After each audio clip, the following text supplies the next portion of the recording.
Dear students, তো আজকে চলে এসেছি আরও একটা বিশেষ টপিকের উপর, যেমন জেনারেল সায়েন্সের বিশেষ কিছু প্রশ্ন নিয়ে তোমাদের সামনে চলে এসেছি। যেই প্রশ্নগুলো কিন্তু বিগত বছরের পরীক্ষার সেটগুলোতে এসে থেকেছে, ঠিক আছে। তো প্রিভিয়াস ইয়ারের কোশ্চেন সেটগুলো তোমরা যদি একটু ঘাটাঘাটি করো, তোমরা দেখতে পাবে এই প্রশ্নগুলো বেশিরভাগ প্রশ্ন কিন্তু এসে থেকেছে এই প্রশ্নগুলো। তো সেই ধরনের সিমিলারলি কিছু কোশ্চেন যেগুলো এবছরের সামনে যে আপকামিং পরীক্ষাগুলো আছে, তো সেই সমস্ত পরীক্ষায় আসার মতো বিশেষ কিছু প্রশ্ন, ঠিক আছে, সেগুলো নিয়ে আলোচনা করছি। প্রথম প্রশ্ন দেখো, ডিমের সাদা অংশে যে প্রোটিন থাকে সেটা হচ্ছে অ্যালবুমিন। 2 নম্বর প্রশ্ন, চা পাতায় কী থাকে? Vitamin B complex.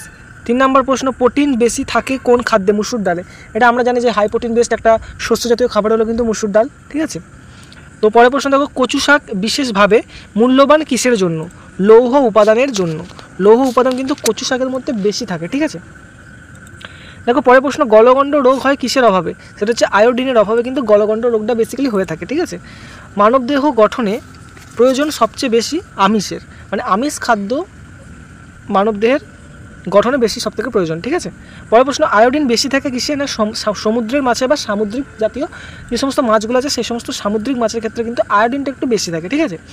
পরের প্রশ্ন, কচু খেলে গলা চুলকায় কারণ কচুতে থাকে ক্যালসিয়াম অক্সালেট। কচুতে কী থাকে? ক্যালসিয়াম অক্সালেট থাকে, যার ফলে কী হয় না, কচুটা খাওয়ার সাথে সাথে বা কিছুক্ষণের মধ্যে সেটা গলা চুলকানি শুরু হয় বা গলাতে চুলকায়, ঠিক আছে।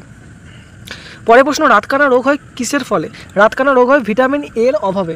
ভিটামিন এর অভাবের ঘাটতির ফলে কিন্তু আমাদের শরীরে রাতকানা রোগটা হয়ে থাকে। পরের প্রশ্ন দেখো, হাড় ও দাঁতকে মজবুত করে কোন খনিজ? হাড় এবং দাঁতকে মজবুত করে ক্যালসিয়াম ও ফসফরাস, ঠিক আছে।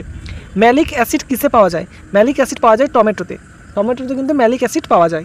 পরের প্রশ্ন দেখো, কোন ভিটামিন ক্ষতস্থান থেকে রক্ত পড়া বন্ধ করতে সাহায্য করে? সেটা হচ্ছে ভিটামিন কে।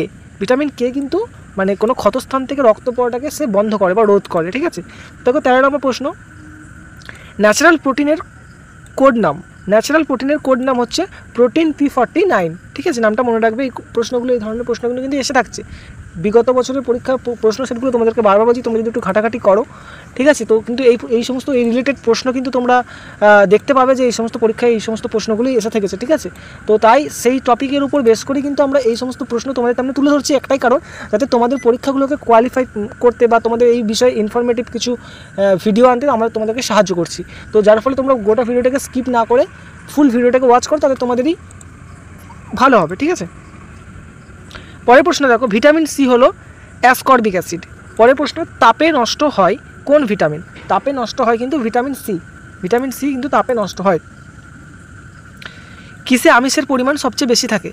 আমিষের পরিমাণ সবথেকে বেশি থাকে শুটকি মাছে, ঠিক আছে। পরের প্রশ্ন দেখো, হেজ তৈরিতে ব্যবহৃত উদ্ভিদ হলো করম চা। করম চা কিন্তু হেজ তৈরিতে ব্যবহৃত একটা উদ্ভিদ। পরের প্রশ্ন দেখো, লেবুতে বেশি থাকে, এটা থেকে নয় কথাটা, একটু প্রিন্টিং মিস্টেক হয়ে গেছে আমাদের থেকে। তো লেবুতে বেশি থাকে কোন ভিটামিন? সেটা হচ্ছে ভিটামিন সি। পরের প্রশ্ন দেখো, আমলকি লেবু পেয়ারা ভিটামিনের উৎস। লিখতে হবে এখানে প্রশ্নটার মিস হয়েছে কোন ভিটামিন। আমলকি লেবু এবং পেয়ারা কোন ভিটামিনের উৎস? সেটা হচ্ছে ভিটামিন সি। ভিটামিন সি জাতীয় ফল কিন্তু এগুলো, ঠিক আছে। দেখো পরের প্রশ্ন, সর্বাধিক স্নেহ জাতীয় পদার্থ বিদ্যমান কিসে? সেটা হচ্ছে দুধে। পরের প্রশ্ন দেখো, মাড়ি দিয়ে পুঁজি ও রক্ত পড়ে কেন? মাড়ি দিয়ে পুঁজি নয়, মানে এই যে পুঁজিটা ও রক্ত কেন পড়ে না? ভিটামিন সি এর অভাবে, ঠিক আছে। পরের প্রশ্ন দেখো, সূর্য কিরণ হতে পাওয়া যায় কোন ভিটামিন? সূর্য কিরণ থেকে পাওয়া যায় ভিটামিন ডি। পরের প্রশ্ন হচ্ছে, সুষম খাদ্যের উপাদান কয়টি? সুষম খাদ্যের উপাদান কিন্তু হচ্ছে 6টি, ঠিক আছে। আর একটা সুষম খাদ্যের এক্সাম্পল হচ্ছে দুধ। মাতৃদুগ্ধ হচ্ছে একটা সুষম খাদ্যের এক্সাম্পল, ঠিক আছে। পরের প্রশ্ন দেখো, মোটামুটি সম্পূর্ণ বা আদর্শ খাদ্য বলা হয় কাকে? না দুধকে। দুধকে একটা সম্পূর্ণ বা আদর্শ খাদ্য হিসাবে গ্রহণ করা হয় বা বলা হয়। পরের প্রশ্ন দেখো, কোলেস্টেরল হলো এক ধরনের অসম্পৃক্ত অ্যালকোহল, ঠিক আছে। পরের প্রশ্নটা দেখো, খুব ইম্পর্টেন্ট, সহজে সর্দি কাশি হয় কিসের অভাবে? ঠিক আছে, সহজে সর্দি কাশি হয় ভিটামিন সি এর অভাবে। পরের প্রশ্ন হচ্ছে, বিষাক্ত নিকোটিন থাকা কিসে? মানে থাকে, কথাটা থাকা নয়, একটু প্রিন্টিং আমাদের থেকে মিস্টেক হয়ে গেছে। বিষাক্ত নিকোটিন থাকে কিসে? না তামাকে। এটা আমরা কম বেশি অনেকেই জেনে থাকি।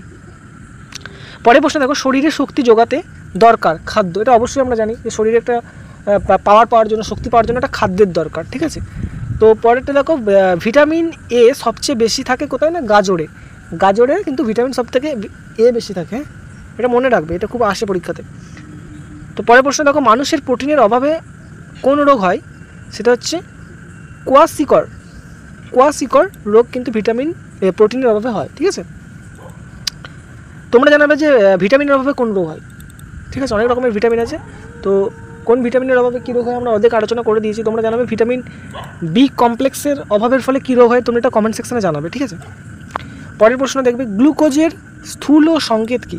গ্লুকোজের স্থূল সংকেত হলো CH2O। পরের প্রশ্নটা দেখো, মুখে ও জিহ্বায় ঘা হয় কিসের ফলে? মুখে ও জিহ্বায় ঘা হয় ভিটামিন B2 এর অভাবে। ভিটামিন B2 এর অভাবে। ঠিক আছে, 2টা এখানে খুব স্মল ছোটো আকারে দেওয়া আছে। ভিটামিন B2 এর অভাবে কিন্তু জিহ্বা এবং মুখে ঘা হয়। পরের প্রশ্ন দেখো, জলে দ্রবণীয় ভিটামিন হলো ভিটামিন বি ও সি। এই দুটো ভিটামিন কিন্তু জলে দ্রবণীয়। ঠিক আছে, ভিটামিন বি এবং ভিটামিন সি। পরের প্রশ্ন দেখো, শিশুদের রিকেটাস রোগ হয় কোন ভিটামিনের ফলে? শিশুদের রিকেটাস রোগ হয় ভিটামিন ডি এর অভাবে। কথাটা মনে রাখবে, ভিটামিন ডি এর অভাবে শিশুদের রিকেটাস রোগটা কিন্তু হয়ে থাকে। পরের প্রশ্ন, মিষ্টি কুমড়া কী জাতীয় খাদ্য? মিষ্টি কুমড়া হচ্ছে ভিটামিন জাতীয় খাদ্য। পরের প্রশ্ন দেখো, মিষ্টি আলু হলো শ্বেতসার জাতীয় খাদ্য। ঠিক আছে, পরের প্রশ্ন, শিমের বিচি হলো আমিষ জাতীয় খাদ্য। পরের প্রশ্ন দেখো, দুধে থাকে কোন অ্যাসিড? দুধে থাকে ল্যাকটিক অ্যাসিড। ঠিক আছে, পরের প্রশ্ন দেখো, আয়োডিনের অভাবে কী রোগ হয় না? আয়োডিনের অভাবে গলগণ্ড রোগ হয়। এটা আমরা আগেও আলোচনা করেছি। মানে এগুলো হচ্ছে একটাই, মানে কোনো প্রশ্ন দুবার রিপিট হয়ে গেছে, মানে এটা ভেবো না যে এটা আমরা দুবার ইচ্ছাকৃতভাবে দিয়েছি। এই প্রশ্নগুলো এতটাই পপুলার, যেগুলো বিভিন্ন বছরের প্রশ্ন সেটগুলো ঘাটাঘাটি করতে করতে এই প্রশ্নগুলো উঠে এসেছে। তো এই প্রশ্নগুলো এসেছে পরীক্ষায় বিগত বছরে, বারবার বলছি তোমাদের একটা কথা। তো এই প্রশ্নগুলো কেয়ারফুলিভাবে নিও। ঠিক আছে, তো আর তোমাদের যদি কোনো ডাউট থেকে থাকে কোনো প্রশ্নের উত্তর সম্পর্কিত, তো সেটা তোমরা কমেন্ট সেকশনে জানিও। কমেন্ট সেকশনটা আমাদের ওই জন্য রাখা রয়েছে। তোমরা ওখানে জানাও তোমাদের মতামত, তোমরা কী ধরনের ভিডিও চাইছো নেক্সট, এগুলোই তোমাদের কাছে একটা কাম্য। পরের প্রশ্ন দেখো, হাড় ও দাঁত তৈরির জন্য প্রয়োজন ভিটামিন ডি। ঠিক আছে, পরের প্রশ্ন দেখো, ভিটামিন ডি এর অভাবে হয় রিকেটাস রোগ। ঠিক আছে, রিকেটস, কথাটা হচ্ছে রিকেটস রোগ। পরের প্রশ্ন, অস্থির বৃদ্ধির জন্য প্রয়োজন, মানে প্রয়োজন একটু প্রিন্টিং মিস্টেক হয়েছে আমাদের। অস্থির বৃদ্ধির জন্য প্রয়োজন কি না? ক্যালসিয়াম। ঠিক আছে, তো পরের প্রশ্নটা দেখো, মলা মাছে থাকে কোন ভিটামিন? মলা মাছে থাকে ভিটামিন ডি। পরের প্রশ্নটা দেখো, সুষম খাদ্যে শর্করা, আমিষ ও চর্বি জাতীয় খাদ্যের অনুপাত কত? 4:1:1। এটা হচ্ছে সুষম খাদ্যে শর্করা, আমিষ ও চর্বি জাতীয় খাদ্যের কিন্তু একটা অনুপাত। ঠিক আছে, পরের প্রশ্ন, সবুজ তরকারিতে সবচেয়ে বেশি থাকে খনিজ পদার্থ ও ভিটামিন। পরের প্রশ্ন দেখো, সবচেয়ে বেশি পটাশিয়াম পাওয়া যায়, পটাশিয়াম হয়ে গেছে, এটা প্রিন্টিং মিস্টেক, এটা পটাশিয়াম হবে। ঠিক আছে, তো সবচেয়ে বেশি পটাশিয়াম পাওয়া যায় কিসে? ডাবে। ডাবের জলে কিন্তু প্রচুর পরিমাণে পটাশিয়াম থাকে, যেটা হচ্ছে আমাদের খনিজ লবণ আমরা অন্য নামে বলে থাকি বা চিনে থাকি। যাই হোক, তো পরের প্রশ্ন হচ্ছে, কোলাজেন কি না? এটা একটা অ্যাক্টিভ প্রোটিন। পরের প্রশ্ন, ভিটামিন সি এর রাসায়নিক নাম কি না? Ascorbic acid. ভিটামিন সি এর রাসায়নিক নাম অ্যাসকর্বিক অ্যাসিড। প্রোটিন তৈরিতে ব্যবহৃত হয় কোন অ্যাসিড? প্রোটিন তৈরিতে ব্যবহৃত হয় অ্যামাইনো অ্যাসিড। এটা আমরা প্রত্যেকেই জানি। এই প্রশ্নটা খুব ইম্পর্টেন্ট প্রশ্ন কিন্তু, হ্যাঁ, যে প্রোটিন তৈরিতে ব্যবহৃত কোন অ্যাসিড? তো সেটা হচ্ছে অ্যামাইনো অ্যাসিড। পরের প্রশ্ন, কচু শাকে বেশি থাকে কোন খনিজ? সেটা হচ্ছে লৌহ। আমরা আগের একটা প্রশ্ন তো পেলাম। তো এই প্রশ্নগুলো খুবই পপুলার প্রশ্ন এবং খুব মোস্ট ইম্পর্টেন্ট। ঠিক আছে, পরের প্রশ্ন, রক্ত শূন্যতা দেখা যায় কিসের অভাবে? আয়রনের অভাবে। ঠিক আছে, রক্তল্পতা যেটাকে আমরা বলে থাকি অন্য নামে। পরের প্রশ্ন দেখো, দুধের রং সাদা হয় কেন? প্রোটিনের জন্য, স্বাভাবিক প্রোটিন থাকলে তার জন্য দুধের রংটা সাদা হয়। পরের প্রশ্ন দেখো, ফুসফুসের পর্দার নাম কি? ফুসফুসের পর্দার নাম হচ্ছে প্লুরা। প্লুরা হচ্ছে ফুসফুসের পর্দার নাম। এটা কিন্তু মোস্ট ইম্পর্টেন্ট কোশ্চেন।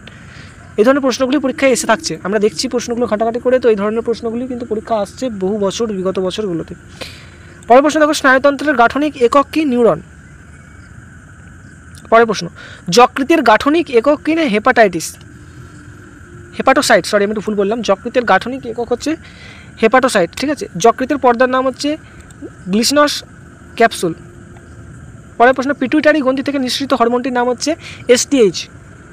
ঠিক আছে, thyroid stimulating hormone, somatotropic hormone. Sorry, একটু মিস্টেক হয়ে গেল।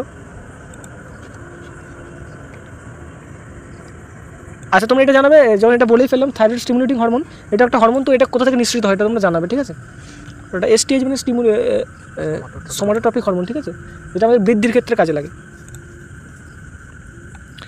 তবে পরের প্রশ্ন দেখো, মানবদেহে সবথেকে বড় অন্তঃক্ষরা গ্রন্থি হলো থাইরয়েড গ্রন্থি। ঠিক আছে, তো পরের প্রশ্ন, ইনসুলিন খরিত হয় অগ্নাশয় থেকে, এটা আমরা জানি, এটাও খুব একটা ইম্পর্টেন্ট প্রশ্ন। এবং এটাই আমাদের আজকের শেষ প্রশ্ন। শৈশবে থাইরক্সিন কম ক্ষরণে কোন রোগ হয়? ঠিক আছে, এটা হচ্ছে ক্রেটিনিজম রোগটা কিন্তু শৈশবে থাইরক্সিনের অভাবে হয়। ঠিক আছে, তো আজকের ভিডিওটা এই পর্যন্তই তোমাদের কাছে। তো আমাদের চ্যানেল নামটা তোমরা জানো আগে, স্টাডি জোন। তো এই সমস্ত প্রশ্নগুলো আমাদের চ্যানেলে, এরকম ধরনের ভিডিও আমাদের চ্যানেলে আনা হবে। তো তোমরা একটু প্লিজ কমেন্টে জানিও যে তোমাদের কী ধরনের ভিডিওর প্রয়োজন, তোমাদের চাহিদাটা কী, তোমরা কী চাইছো, তোমাদের দাবিটা। তো তোমরা এটা কমেন্ট সেকশনে প্লিজ জানিও। আর আমাদের ভিডিওগুলো কেমন লাগছে সেটা যদি একটু তোমরা কমেন্টে জানাও, সেটাতে আমরা খুব উপকৃত হই। এটা আমাদের একটা ইন্সপায়ার্ড হবে যে ছোটো ছোটো জিনিস থেকে আমরা হ্যাপি থাকবো। তো তোমরা একটু জানাও প্লিজ যে তোমাদের কী ধরনের ভিডিও প্রয়োজন, বা এই ভিডিওগুলো তোমাদের হেল্প হচ্ছে কি না স্টাডি মেটেরিয়ালের ক্ষেত্রে। আর সবশেষে বলে রাখি, এই সমস্ত প্রশ্নগুলো উত্তর তোমরা যদি একটা পিডিএফ আকারে পেতে চাও, তো আমাদের ডেসক্রিপশন বক্সে হোয়াটসঅ্যাপ গ্রুপের লিঙ্ক দেওয়া থাকবে, টেলিগ্রাম চ্যানেলের লিঙ্ক দেওয়া থাকবে। তো তোমরা সেখানে প্লিজ জয়েন হয়ে যেও, যেখান থেকে তোমরা এই হার্ড কপিগুলো, স্টাডি ম্যাটেরিয়ালগুলো কিন্তু পিডিএফ আকারে তোমরা পেয়ে যাবে। আর কোনো ডাউট থাকলে তোমরা সেখানে কন্ট্যাক্ট করবে, আমাদের পার্সোনাল ইনফরমেশন সেখানে দেওয়া আছে। তোমাদের কোনো প্রয়োজন থাকলে সেখানে কন্ট্যাক্ট করতে পারো। তো তোমাদের কাছে এটাই একটা কাম্য যে তোমরা কমেন্ট করো, আর ভিডিওটা লাইক করতে অবশ্যই ভুলে যেও না। আর যদি তোমার হেল্প হয়ে থাকে তো তুমি তোমাদের আদার্স বন্ধুদের মধ্যে একটা শেয়ার করে দাও, যাতে তাদেরও একটু উপকার হয়। ঠিক আছে, তো বেশি কথা না বাড়িয়ে আজকের ভিডিওটা এখানেই শেষ করলাম।